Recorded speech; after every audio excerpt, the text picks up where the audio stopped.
Our understanding of and relationship with sin drastically changes when we know what holiness means. You hear holiness and you think don't lie, don't steal, don't fornicate, don't cheat. And whilst these things are necessary for us to hear and really are the natural upshots that follow a life of holiness, these commandments are not the entire scope of what holiness is. In fact, they are merely fruits that exist because the root exists. And at the very root, at the very core of the matter, holiness means separate. It means consecrated. It means dedicated, set apart, removed from the common or the ordinary, hallowed. The opposite of holy is not unholy per se.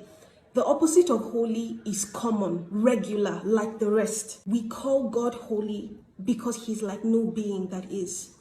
In everything, he's in a class of his own. In beauty, in excellence, in strength, in righteousness. No one like him ever was. No one like him is. No one like him will there ever be. So we call him holy because he's something uncommon. He's unlike anything or anyone else we've ever seen. He's holy because he's unlike the rest. This is the understanding on which our vocation to holiness as Christians is and must be built. We are holy because we are different, separate, removed from the common. We are not holy because we do not sin. We do not sin because we are holy. Because we've been called out from the dominion of darkness that the God of this world, the prince of this age, Satan, has the world bound in. God has reached out for us in the thick of that darkness and has called us out, removed us as a people for himself. And he has named us a holy nation. So we are holy, not firstly because we are perfect and do not sin, but because we belong to God. We have been removed from the common and consecrated, dedicated to him for his good pleasure. His seal is upon us, and he has first clothed us with his own righteousness, so that now we can do righteous works and live righteous lives. Not just because you say, I want to live a righteous life, but because you've now been enabled by his own righteousness and by virtue of him calling you out of that common darkness to be separate to him to do so. So you won't lie because you belong to God. You will not cheat or steal or fornicate or make idols of the merchandise of this age because you belong to God, because you are holy.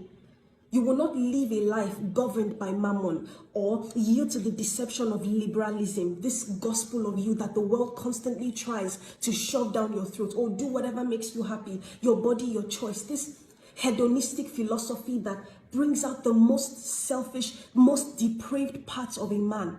You will have no part in it because you belong to God. In Exodus 3:5, when the Lord appeared to Moses in the burning bush, he instructed him to take off his sandals because he was standing on holy ground.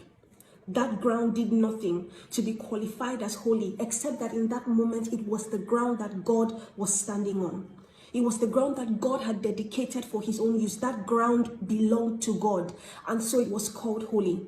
Friends, we are temples in which God resides. We are common vessels that he has mercifully chosen and set apart for his own good pleasure.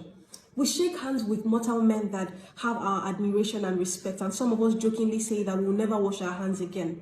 But God the Almighty, who supersedes any and every mortal man in wisdom, in power, in beauty and brilliance, dwells within us.